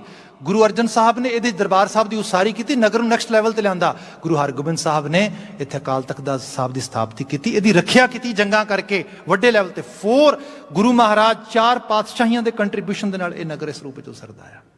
ਇਹ ਸਿੱਖ ਹਿਸਟਰੀ ਦਾ ਇੱਕ ਐਸਾ ਚੈਪਟਰ ਹੈ। ਖੈਰ ਜਿਹੜੀ ਮੈਂ ਬਾਤ ਕਰਨ ਲੱਗਾ ਵਾਂ, ਹੁਣ ਗੁਰੂ ਰਾਮਦਾਸ ਮਹਾਰਾਜ, ਉਹਨਾਂ ਦੀ ਜਿਹੜੀ ਬਾਤ ਆਈ ਹੈ ਕਿ ਉਹਨਾਂ ਨੇ ਕਿਹਾ ਕਿ ਹੁਣ ਇੱਥੇ ਨਗਰ ਵਸਾਉਣਾ ਆ। ਗੁਰੂ ਸਾਹਿਬ ਨੇ ਉਸ ਪਾਸੇ ਦੀ ਬਾਤ ਗੁਰੂ ਅਮਰਦਾਸ ਸਾਹਿਬ ਨੇ ਡਿਊਟੀ ਦਿੱਤੀ ਭਾਈ ਜੇਠੇ ਦੇ ਰੂਪ ਵਿੱਚ। ਇਹਨਾਂ ਨੇ ਥੋੜ੍ਹੀ ਬਹੁਤੀ ਉਦੋਂ ਕਹਿੰਦੇ ਨੇ ਸ਼ੁਰੂਆਤ ਕੀਤੀ ਹੈ, ਜ਼ਮੀਨ ਲਈ ਹੈ, ਕੁਝ ਸਭ ਚੀਜ਼ਾਂ। ਮੀਨਵਾਈਲ ਗੁਰੂ ਅਮਰਦਾਸ ਸਾਹਿਬ ਨੇ ਦੇਖਿਆ ਕਿ ਜ਼ਿੰਮੇਵਾਰੀ ਕਿਹਨੂੰ ਦਿੱਤੀ ਜਾਏ। ਮੈਂ ਗੱਲ ਕਰ ਰਿਹਾ ਪੇਸ਼ੈਂਸ ਦੀ, ਜਿਹਨੂੰ ਅਸੀਂ ਸਹਿਜ ਕਹਿੰਦੇ ਹਾਂ। ਇਹ ਸਹਿਜ ਦਾ ਮਾਇਨਾ ਇਹ ਹੈ, ਇੱਕ ਨੈਚੁਰਲ ਹਰ ਚੀਜ਼ ਦਾ ਪੇਸ ਆ। ਜਿਵੇਂ ਤੁਸੀਂ ਜਪਜੀ ਸਾਹਿਬ ਪੜ੍ਹਦੇ ਹੋ, ਜਪਜੀ ਸਾਹਿਬ ਵਿੱਚ ਬਚਨ ਆਉਂਦਾ ਹੈ, ਜਤ ਪਹਾਰਾ ਧੀਰਜ ਸੁਨਿਆਰ। ਜਿਵੇਂ ਇੱਕ ਪੰਜਾਬੀ ਦਾ ਇੱਕ ਹੋਰ ਉਰਦੂ ਜ਼ਬਾਨ ਦਾ ਈਡੀਅਮ ਹੈਗਾ, ਤੁਸੀਂ ਅੱਜ ਕਦੀ ਸੁਣਿਆ ਹੋਏਗਾ ਕਿ 100 ਸੁਨਾਰ ਕੀ ਇੱਕ ਲੋਹਾਰ ਕੀ। ਲੋਹਾਰ ਨੇ ਲੋਹੇ ਨਾਲ ਕੰਮ ਕਰਨਾ, ਉਹਨੂੰ ਕੀ ਹੈ, ਟੁੱਟੇ ਭੱਜੇ ਜੋ ਮਰਜੀ ਹੈ, ਜ਼ੋਰ ਲਾ ਕੇ ਮਾਰਿਆ ਹਥੌੜਾ, ਬਣ ਗਿਆ, ਟੁੱਟ ਗਿਆ, ਹੂ ਕੇਅਰ। ਸੁਨਿਆਰ ਐਵੇਂ ਨਹੀਂ ਕਰਦਾ। ਸੁਨਿਆਰ ਨੇ ਜਿੱਥੇ ਇੱਕ ਚੋਟ ਲਗਾਣੀ ਹੁੰਦੀ ਹੈ ਨਾ, ਉੱਥੇ 100 ਚੋਟ ਲਗਾਉਂਦਾ, ਹੌਲੀ ਹੌਲੀ ਕਰਕੇ, ਇਸ ਤਰੀਕੇ ਦੇ ਨਾਲ, ਹੌਲੀ ਹੌਲੀ, ਕਿਉਂਕਿ ਉਹ ਬਹੁਤ ਇੱਕ ਫਾਈਨ ਮੈਟਲ ਨਾਲ ਕੰਮ ਕਰ ਰਿਹਾ। ਐਗਜ਼ੈਕਟਲੀ ਇਹੋ ਹੀ ਚੀਜ਼ ਗੁਰੂ ਸਾਹਿਬ ਨੇ ਸਾਨੂੰ ਸਿਖਾਈ। ਗੁਰੂ ਰਾਮਦਾਸ ਸਾਹਿਬ ਜੀ ਦਾ ਉਹ ਸਮਾਂ ਆ ਜਿਸ ਸਮੇਂ ਦੇ ਵਿੱਚ ਐਕਚੁਅਲ ਲੈਵਲ ਤੇ ਪਾਵਰ ਟਰਾਂਸਫਰ ਹੋਣ ਦੀ ਉਮੀਦ ਬਣ ਰਹੀ ਹੈ। ਅਕਬਰ ਏਜਡ ਹੋ ਰਿਹਾ ਲਗਾਤਾਰ, ਦੂਜੇ ਪਾਸੇ ਇੱਕ ਪੂਰ ਦਾ ਪੂਰਾ ਮਲੇਸ਼ੀਆ ਚੜ੍ਹ ਕੇ ਆ ਰਿਹਾ ਹੈ। ਇਹ ਮਲੇਸ਼ੀਆ ਨਕਸ਼ਬੰਦੀ ਜਿਹੜੀ ਇੱਕ ਸੰਪਰਦਾ, ਕਾਜ਼ੀ ਬਾਕੀ ਬਿੱਲਾ ਦੇ ਰੂਪ ਵਿੱਚ ਆ ਰਿਹਾ। ਜੇ ਤੁਸੀਂ ਆਈਸਿਸ ਵਗੈਰਾ ਦੀਆਂ ਗੱਲਾਂ ਸੁਣਦੇ, ਇਸਲਾਮਿਕ ਸਟੇਟਸ ਜਿਹੜੀ ਗੱਲ ਹੋ ਰਹੀ ਹੈ, ਇਹ ਅੱਜ ਦੀ ਗੱਲ ਨਹੀਂ ਹੈ।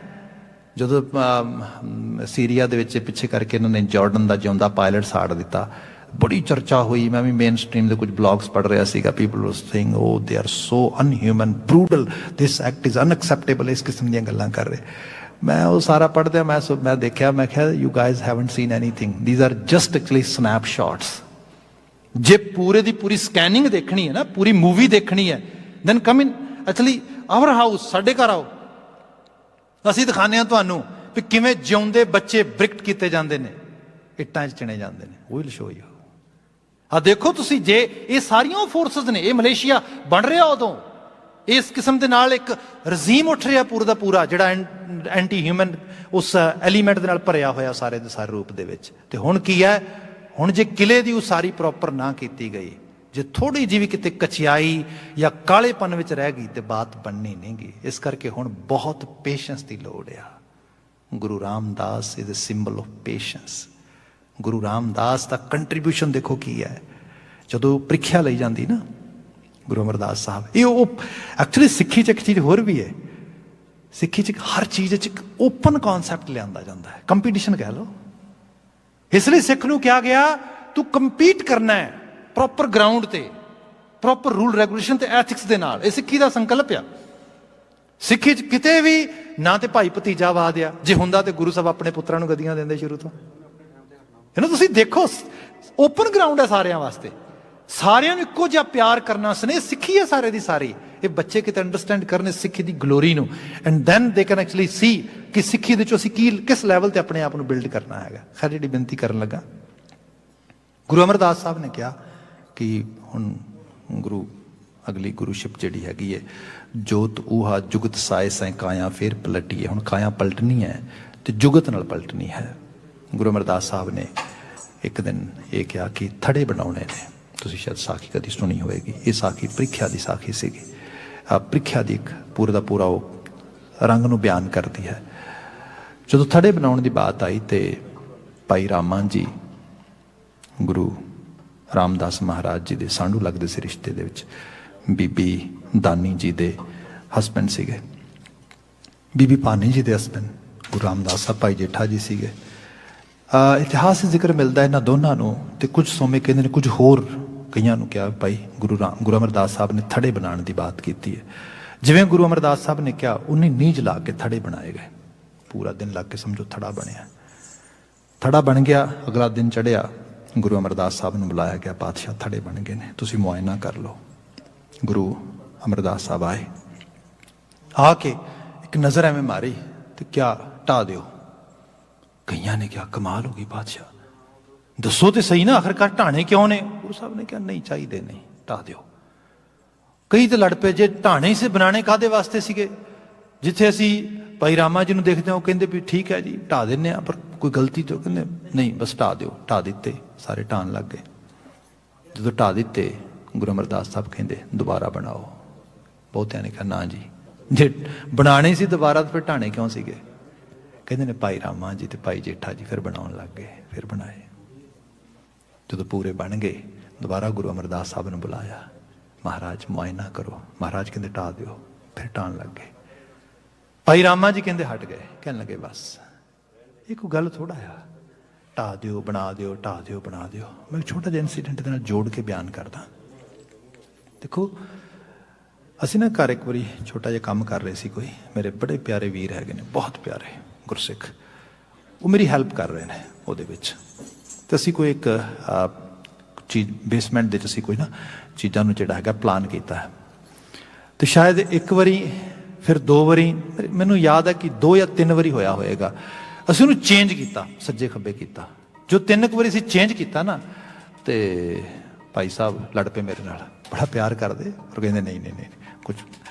ਮੈਂ ਹੱਸ ਪਿਆ, ਮੈਂ ਕਿਹਾ ਗੱਲ ਇਹ ਹੈ ਕਿ ਐਕਚੁਅਲ ਲੈਵਲ ਤੇ ਬਿਲਕੁਲ ਠੀਕ ਹੈ, ਤੁਸੀਂ ਤੁਹਾਡਾ ਗੁੱਸਾ ਜਾਇਜ਼ ਹੈ ਵੀ ਤੁਸੀਂ ਹੈਲਪ ਕਰ ਰਹੇ ਹੋ, ਮੈਂ ਤੁਹਾਡੀ ਗੱਲ ਨਹੀਂ ਮੰਨ ਰਿਹਾ। ਪਰ ਇੱਕ ਪਲ ਲਈ ਸੋਚ ਕੇ ਦੇਖੋ, ਹਿਸਟਰੀ ਦੇ ਵਿੱਚ ਗੁਰੂ ਰਾਮਦਾਸ ਮਹਾਰਾਜ ਬਾਰੇ, ਜਿਨ੍ਹਾਂ ਨੂੰ 1 ਵਾਰੀ 2 ਵਾਰੀ 3 ਵਾਰੀ 4 ਵਾਰੀ 5 ਵਾਰੀ 6 ਵਾਰੀ 7 ਵਾਰੀ, 7ਵੀਂ ਵਾਰ ਜਦੋਂ ਗੁਰੂ ਅਮਰਦਾਸ ਸਾਹਿਬ ਨੂੰ ਬੁਲਾਇਆ, ਮੁਆਇਨਾ ਕਰੋ, महाराज आए, महाराज देख रहे ने, कहने लगे पातशाह हुक्म करो। गुरु साहब पुछदे, कहंदे जेठिया किन्नी वारी तेरे तो बनवाया, किन्नी वारी ढा दिता है, जे हुण फिर कह दियां ढा दे, कहने लगा जी हुणे ढा देना। महाराज कहंदे तू अकिया नहीं, तू थकिया नहीं, तेन लग नहीं रहा? कहने लगा पातशाह तुसी गुरु हो, मैं सिख हाँ, सिख दा काम सिखना हुंदा आ, गुरु दा हुक्म मनना हुंदा आ। महाराज तुसी मैनू सिखा रहे हो, मैनू लग रहा मैं सिख नहीं पा रहा, मैनू चंगी तरह सिखाओ ताकि मैं सिख सकां। महाराज तरस है तुहाडा, तुसी अजे भी सिखा रहे हो, नहीं तो उस्ताद एक तो दूजी बार नहीं दसदा। मैं अज दी दुनिया 'च फिर इस चीज़ नूं सिग्निफिकेशन लैवल ते लैके आवां ना। तुहाडे 'चों बहुत ने जिहड़ी कराटे किड्स मूवी हैगी वो देखी होगी जरूर। जदों बड़ा बच्चा चंचल जिहा हुंदा है तो आउंदा है उहदे कोल सीखण वास्ते, जिहड़ा ओल्ड कराटे टीचर आ, तो सोचदा मैनूं फटाफट मास्टर बना देगा। बनाउंदा वो, पर किवें बनाउंदा? उहनूं फ्लोर क्लीन करन ते ला दिंदा। वो जल्दी जल्दी एवें करदा, कहंदा no no no don't do it like this, like this. काफ़ी लम्मा चौड़ा देखा, फिर वो पेंट करन ते लाउंदा इस तरीके दे नाल। फिर अखीर दे चो लड़ के भजन लगता, तो कहंदा no no I wasn't here to actually do your home chores और वर्क इन योर एक्चुअली जिहड़ा हैगा to paint your walls all this, no no no I am leaving. वो कहंदे की होया? कहंदे तू मैनूं सिखा ते कुछ रहा ही नहीं। वो कहंदा तू सारा कुछ सीख लिया? वो कहंदा no I haven't learn anything. कहंदा तू छड्ड परां, आ देख आ मूव कराटे दा आ देख। गुरु मास्टर है, गुरु एवें सिखाउंदा है सानूं पता भी नहीं लगता। गुरु अमरदास महाराज जदों सारी बात हुंदी तो गुरु अमरदास साहब ये कहिंदे जेठिया तू सिख गया, यही सिखाउणा, बस यही सिखां नूं सिखाउणा, सिखना सिख बनना। इत्थों धन गुरु रामदास महाराज गद्दी आसीन होंदे ने। जीवन दियां रिश्मां अलाही ने, जीवन दे कर्म अलाही ने उन्हां दे। ये हस्ती है जिन्हां ने पंजाब दी फिजां दे विच जिहड़ी मनुख दी होनी सीगी ਉਹਨੂੰ ਇੱਕ ਨੈਕਸਟ ਲੈਵਲ ਤੇ ਲੈ ਆਂਦਾ। ਜਿਹੜੀ ਅੱਜ ਤੁਸੀਂ ਪ੍ਰੋਸਪੈਰਿਟੀ ਇੰਜੋਏ ਕਰ ਰਹੇ ਹੋ ਨਾ, ਇਸ ਪ੍ਰੋਸਪੈਰਿਟੀ ਦਾ ਬੀਜ ਅਸਲ ਵਿੱਚ ਗੁਰੂ ਰਾਮਦਾਸ ਸਾਹਿਬ ਨੇ ਬੀਜਿਆ ਸੀਗਾ। ਅੰਮ੍ਰਿਤਸਰ ਸ਼ਹਿਰ ਦੇ ਵਿੱਚ ਕਾਰੋਬਾਰਾਂ ਨੂੰ ਸ਼ੁਰੂ ਕਰਕੇ ਇੱਕ ਉਸ ਲੈਵਲ ਤੇ ਲਿਆਂਦਾ ਸੀਗਾ ਜਿਹਦੇ ਤੋਂ ਬਾਅਦ ਇਹ ਖਿੱਤਾ ਅਸਲ ਵਿੱਚ ਗੁਰਬਤ ਦਾ ਮਾਰਿਆ ਹੋਇਆ ਖਿੱਤਾ ਨਾ ਰਿਹਾ ਸੀਗਾ। ਇਹ ਦਰਬਾਰ ਸਾਹਿਬ ਦੀ ਇਮਾਰਤ ਤੇ ਸੋਨਾ ਐਵੇਂ ਨਹੀਂ ਲੱਗਾ, ਇਹ ਕੁਦਰਤ ਇੱਕ ਨਵੇਂ ਰੰਗ ਨੂੰ ਬਿਆਨ ਕਰਦੀ ਹੈ। ਹੁਣ ਸਮਾਂ ਸਮਾਪਤ ਹੈ, ਅਦਰਵਾਈਜ਼ ਮੈਂ ਉਹਦੀ ਬਾਤ ਕਰਦਾ। ਬਚਨ ਸੀਗਾ ਜੇ ਸਤਿਗੁਰੂ ਸਿਮਰੰਤ ਨੈਣ ਤੇ ਤਿਮਰ ਮਿਟੈ ਖਿਨ, ਜੇ ਸਤਿਗੁਰੂ ਸਿਮਰੰਤ ਹਿਰਦੈ ਹਰ ਨਾਮ ਦਿਨੋ ਦਿਨ। ਗੁਰੂ ਰਾਮਦਾਸ ਸਾਹਿਬ ਨੂੰ ਯਾਦ ਕਰੋ, ਹਿਰਦੇ 'ਚ ਨਾਮ ਦਿਨੋ ਦਿਨ ਵਧੇਗਾ। ਨਾਮ ਕੀ ਵਧੇਗਾ? ਰੱਬ ਤੇ ਵਿਸ਼ਵਾਸ ਵਧੇਗਾ, ਗੁਰੂ ਦੀ ਆਭਾ ਨਾਲ ਸਾਡੀ ਸਾਂਝ ਵਧੇਗੀ। ਐਸੇ ਧੰਨ ਗੁਰੂ ਰਾਮਦਾਸ ਮਹਾਰਾਜ, ਉਹਨਾਂ ਦੇ ਚਰਨਾਂ ਤੇ ਨਮਨ ਕਰਦੇ ਹਾਂ। ਉਹਨਾਂ ਦੇ ਪਾਵਨ ਗੁਰਪੁਰਬ ਦੀ ਆਪ ਸੰਗਤ ਨੂੰ ਬਹੁਤ ਸਾਰੀ ਮੁਬਾਰਕਬਾਦ ਹੋਏ। ਸਪੈਸ਼ਲ ਸਮਾਗਮ ਪ੍ਰਬੰਧਕ ਸੱਜਣਾ ਨੇ ਉਲੀਕੇ ਨੇ, ਸਪੈਸ਼ਲ ਰਾਗੀ ਸਿੰਘ ਆਏ ਨੇ, ਹੋਮ ਦੇ ਸਮ ਦੀਵਾਨਾਂ ਦੇ ਵਿੱਚ ਤੁਹਾਨੂੰ ਹਾਜ਼ਰੀਨ ਹੋ ਕੇ ਕੀਰਤਨ ਨਾਲ ਜੋੜਨਗੇ। ਮੈਂ ਇੱਥੇ ਹੀ ਆਪਣੇ ਵੱਲੋਂ ਸਮਾਪਤੀ ਕਰ ਰਿਹਾ ਹੈਗਾ। ਭੁੱਲਾਂ ਗਲਤੀਆਂ ਨਾ ਚਤਾਰਨੀਆਂ। ਅਗਲਾ ਪ੍ਰੋਗਰਾਮ ਢਾਡੀ ਵੀਰਾਂ ਨੇ ਤੁਹਾਨੂੰ ਸਰਵਣ ਕਰਾਉਣਾ ਕੁਝ ਸਮੇਂ ਲਈ। ਮੈਨੂੰ ਇਜਾਜ਼ਤ ਦੇਣੀ, ਕਹਿ ਦੇਣਾ ਜੀ ਵਾਹਿਗੁਰੂ ਜੀ ਕਾ ਖਾਲਸਾ, ਵਾਹਿਗੁਰੂ ਜੀ ਕੀ ਫਤਿਹ।